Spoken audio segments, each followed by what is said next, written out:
un podcast de Cooperativa.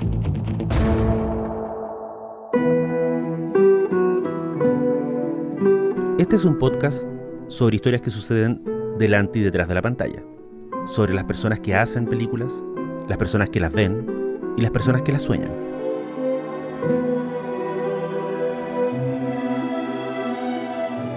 Soy Daniel Villalobos y esto es El Contador de Películas.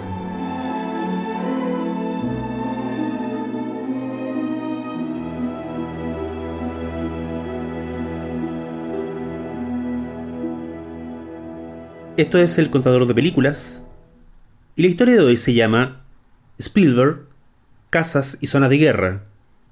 Por fin se estrena en Chile Los Fabelmans, la nueva película de Steven Spielberg. La cinta ha llamado la atención porque, a diferencia de otras tantas historias filmadas por el cineasta, este es un proyecto abiertamente autobiográfico. Las películas son sueños que jamás olvidas. ¿Sammy?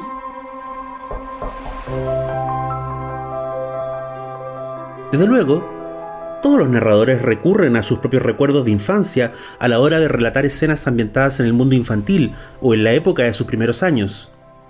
Pero el énfasis en Los Fabelmans, coescrita por Spielberg junto al dramaturgo Tony Kushner, está en traer de vuelta la compleja relación del director con sus padres, y en paralelo, su enamoramiento con el acto doble de ver y hacer películas. De alguna manera, entonces, y manteniendo todas las distancias del caso, Los Fabelmans es a Spielberg lo que Roma fue a Alfonso Cuarón o lo que El Árbol de la Vida fue para Terrence Malick. La película ya tendría interés solo por eso. Mal que mal, Spielberg puede ser considerado a estas alturas uno de los artistas populares más influyentes y significativos de las últimas 5 décadas. Pero, ¿qué hay en Los Fabelmans, aparte del explicable morbo de ver a un director de cine recordando viejas heridas de infancia? No vamos a entrar en spoilers de la película. Ni siquiera vamos a contar bien de qué se trata. Pero sí vamos a mirar hacia atrás. Vamos a detenernos en 2 instancias que bien pueden considerarse los 2 pilares de toda la cinematografía de Spielberg y que tal vez encuentren un cierre definitivo en Los Fabelmans. La primera instancia es la familia rota por la inutilidad de los padres a la hora de ejercer su rol. La segunda instancia, desde luego, deriva de la primera, y es la eterna guerra de amor y desamor de los hijos hacia los padres. Lo alucinante es comprobar que muchas de las cosas que podrán parecerle nuevas a los espectadores de Los Fabelmans ya estaban enunciadas y perfectamente cristalizadas en obras de hace más de 50 años.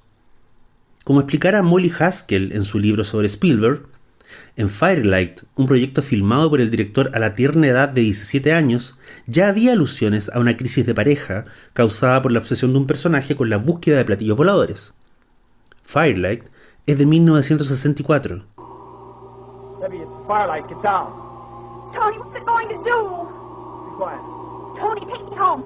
Get it away. Debbie, it's attracted to noise. Be quiet. Tony, I'm scared. Por otro lado, tomemos como referencia Amblin, el cortometraje de 1968, que fue la primera cosa en su vida que Steven Spielberg filmara en el formato de los 35 milímetros. Amblin es una historia muy sencilla, sin diálogos, sobre una pareja de jóvenes que se conocen en el camino y viven una breve aventura romántica, muy a tono con los impulsos de libertad personal y sexual del supuesto sueño hippie. El corto fue la carta de presentación definitiva del joven realizador dentro de los estudios y la razón por la cual le ofrecieron un contrato para trabajar en series como Galería Nocturna.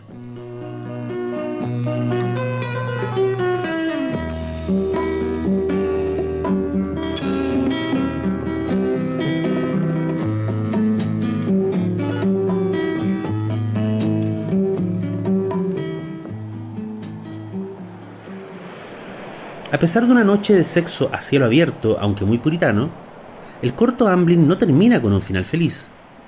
La muchacha abandona al joven, cuando descubre que dentro de su estuche de guitarra el tipo lleva una corbata, crema de afeitar, zapatos de trabajo, etc.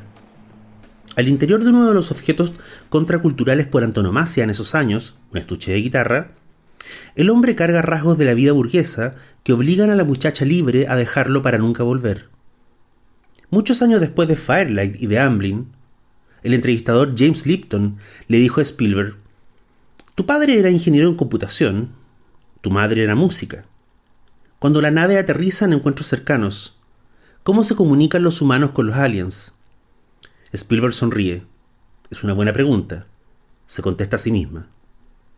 Por supuesto, los que hayan visto encuentros cercanos del tercer tipo recordarán a qué se refiere Lipton.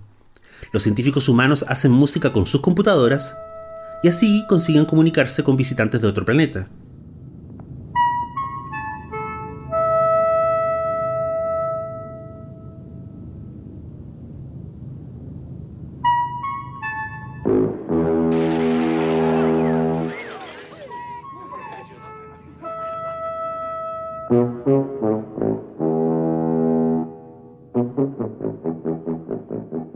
La pasión por establecer contacto con criaturas fuera de lo común corre paralela en la filmografía de Spielberg junto a la frustración de no poder comunicarse con aquellas criaturas que deberían sernos más cercanas, aquellas a las que llamamos familia. Ahí está Goldie Hawn, en esa joya olvidada de los 70 que fue Sugarland Express, intentando explicarle a su esposo que él tiene que fugarse de la cárcel para que ambos vayan a rescatar a su hijo. Ahí está ese momento casi inadvertido, minúsculo, en Tiburón, donde la esposa del jefe Brody recibe en su casa al oceanógrafo que interpreta a Richard Dreyfuss. Me gustaría hablar con su marido, le dice Dreyfuss. A mí también me gustaría hablar con él, dice ella, sin perder un segundo. The door was open. Mind if I come in? Matt Hooper. Oh, hi, Ellen Brody. Your husband's home. Yes. I'd really like to talk to him. Yes, so would I. Come in, come in. Can I get you some coffee? Would you No, like no, something no, to no, drink? nothing. Thank you, thank you. Oh, wine. How nice. Ahí está, por supuesto, el desmoronamiento de la vida del protagonista en encuentros cercanos del tercer tipo, donde su mujer y sus hijos miran con horror a ese hombre hasta hace poco normal, y ahora convertido en energúmeno que construye torres primero con puré y luego con barro. A ese antihéroe clásico de Spielberg lo están llamando los aliens desde algún lugar en el cielo, pero al mismo tiempo lo está llamando su familia. El personaje sigue las voces del cielo, hasta el final, hasta el punto ciego donde debe elegir entre volver con los suyos o ascender a las estrellas. Uno de los clásicos momentos del cine del director es cuando un almuerzo o una cena se vuelve un campo de batalla entre hijos y progenitores. La madre o el padre intenta negociar una tregua con el resentimiento del hijo. La escena está brillante, por ejemplo, en E.T., cuando el niño Elliot le dice en la mesa familiar que su padre sí le creería la historia de la criatura que vio en el cobertizo del patio. Su madre divorciada, muy diplomática, le dice: «Bueno, tal vez deberías llamarlo entonces y contárselo». «No puedo», dice Elliot, con toda su inocente crueldad. «Papá está con Sally de vacaciones en México». Dad would believe me.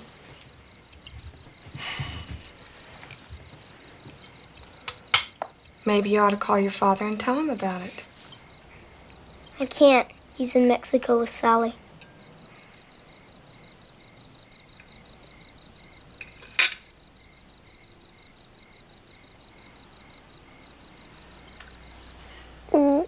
Where's Mexico?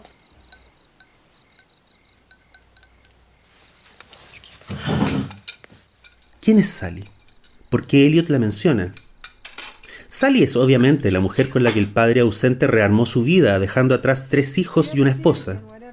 Elliot no menciona a Sally porque entienda todos los contornos de la guerra privada entre sus padres.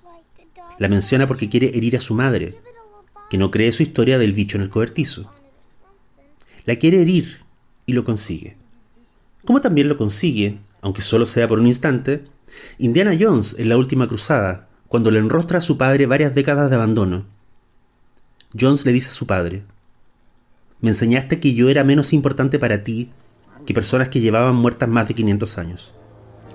Did I ever tell you to eat up, go to bed, wash your ears, do your homework? No, I respected your privacy, and I taught you self-reliance.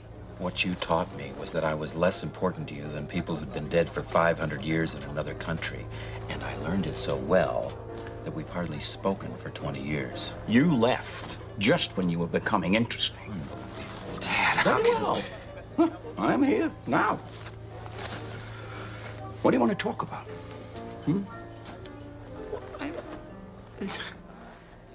La respuesta de su padre, interpretado nada menos que por Sean Connery, es impecable.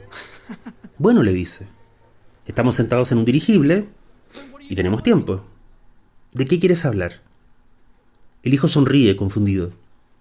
No hay nada de qué hablar porque la relación ya está muerta. Pueden ser compinches, compañeros de aventura, pero ya no serán padre e hijo. Esa distancia temible, ese ruido blanco, es el que quiere evitar la mujer de Robin Williams en Hook, una de las peores películas de Spielberg, pero también una de las más importantes en su obra. Dios mío, los chicos. Wendy. Mark. Jack.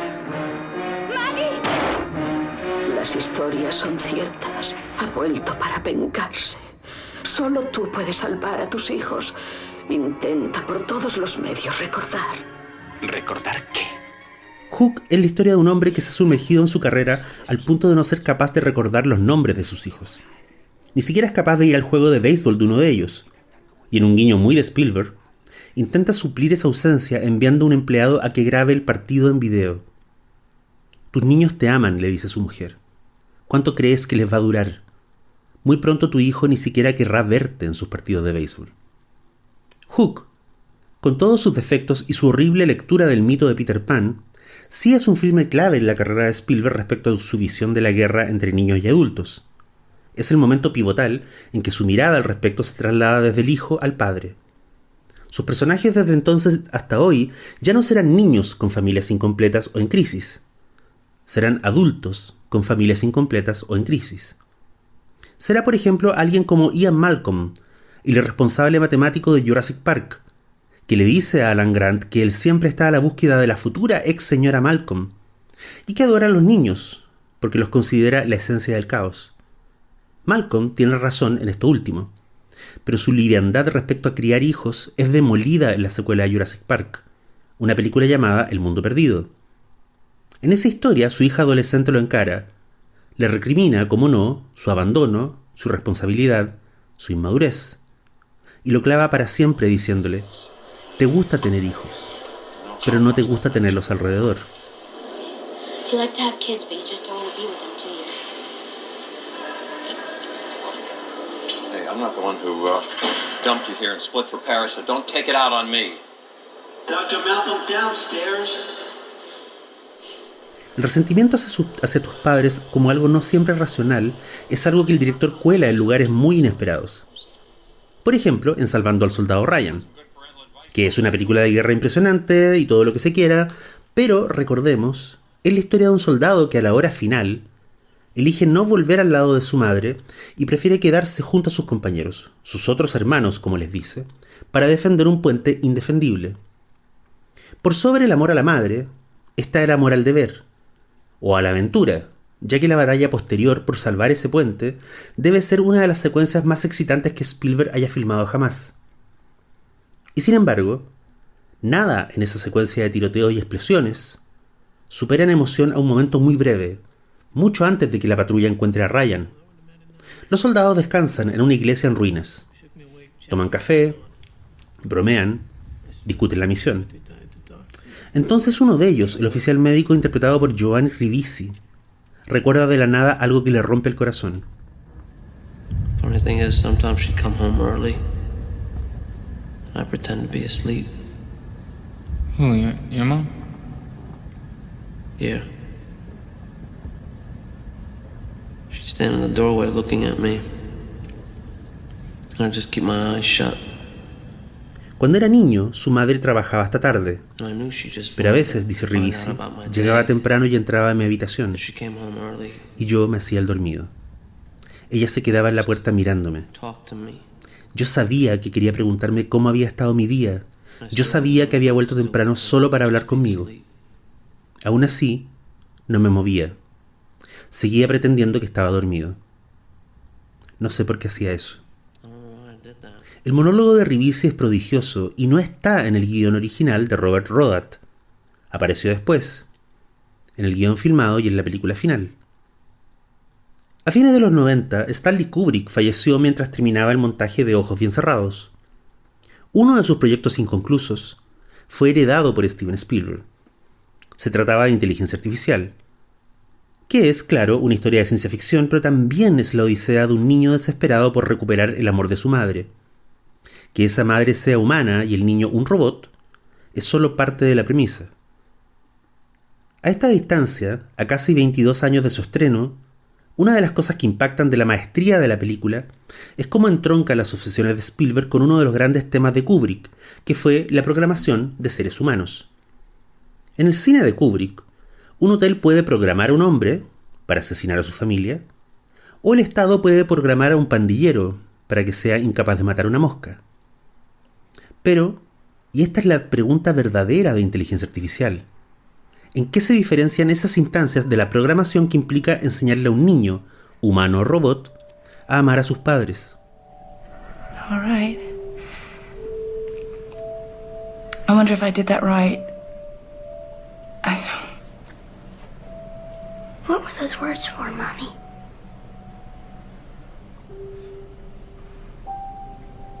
What did you call? David, el cyborg de inteligencia artificial, atraviesa tiempo y espacio buscando una respuesta. Él cree que si se vuelve un niño de verdad, su madre humana lo amará por siempre. Pero cuando conoce al profesor Hobby, el Gepetto de esta historia, entiende la horrible realidad. Él nunca será humano. No eres único, le dice el profesor Hobby. Eres el primero de una serie. Y uno de los momentos más sobrecogedores de todo el cine del director viene después, cuando el niño robot encuentra una sala de ensamblaje donde están los futuros niños robots de los cuales él es solo el prototipo. Encerrados en sus cajas, los robots tienen afuera un escalofriante logo. David, por fin un amor que puede ser tuyo. Desde inteligencia artificial hasta incluso Amor sin barreras, Spielberg sacó adelante una nueva etapa en su lectura de la familia nuclear como un campo de batalla y una fuente de oscuridad y dolor. Ahí está Atrápame si puedes, donde el joven estafador interpretado por Leonardo DiCaprio es lanzado a una vida de caos por un solo momento. Aquel, donde sus padres le anuncian que se van a divorciar y un hombre le pasa un papel y le dice que debe elegir, ahí mismo, en ese mismo segundo, con quién de ellos quiere vivir.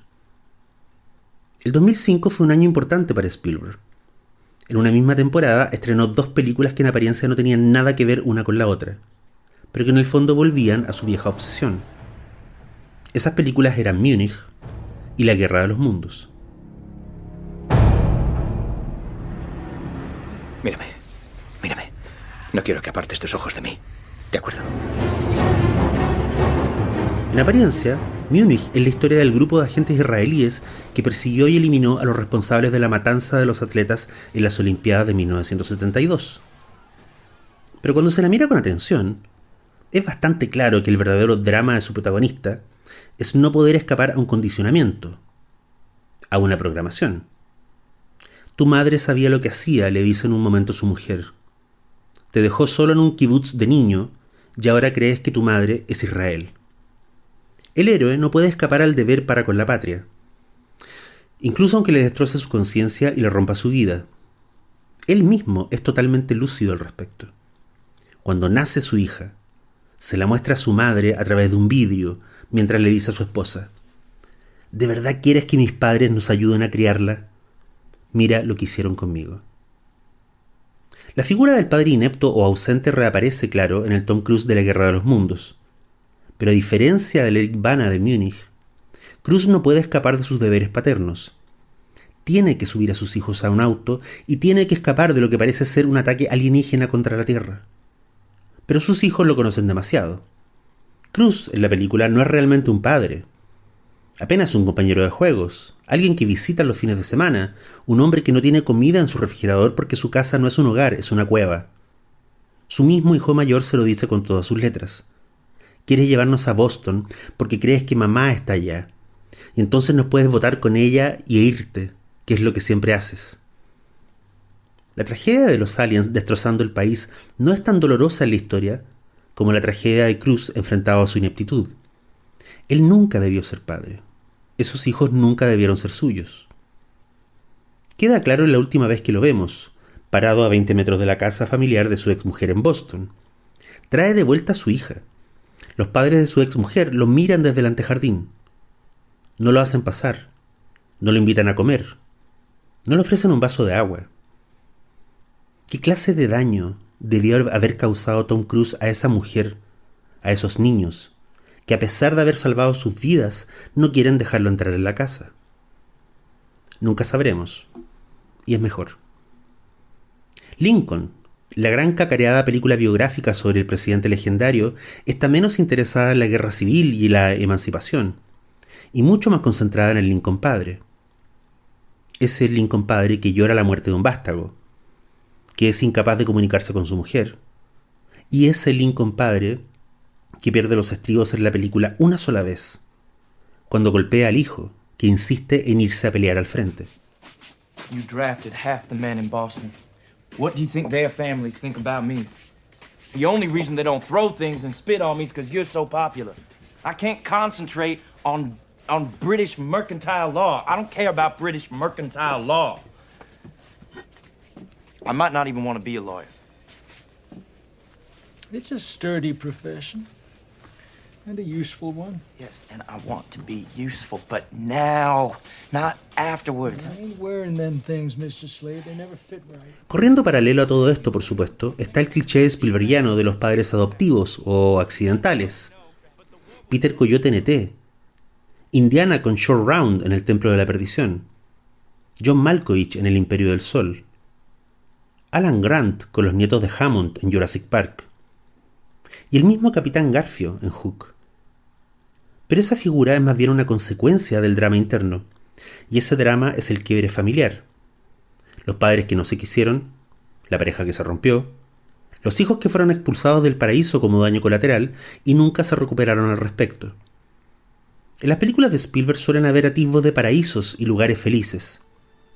Casi siempre son fugaces, y en su mayoría artificiales, como el deseo final de David o el oasis de Ready Player One. Spielberg tiene claro que son ortopedias, y así los presenta siempre.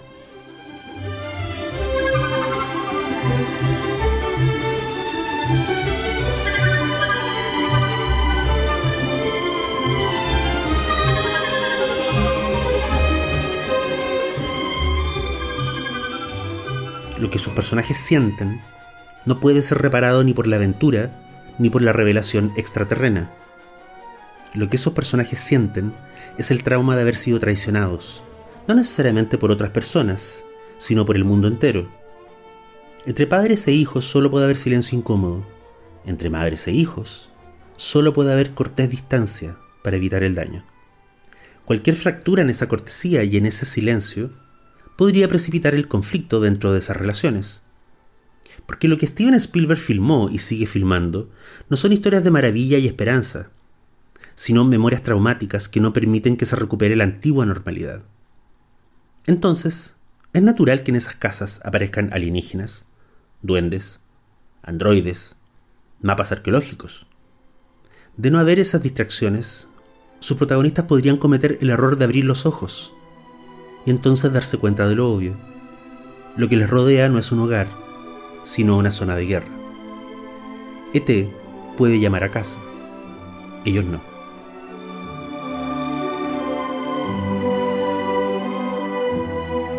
Esto fue El Contador de Películas, soy Daniel Villalobos, hasta la próxima.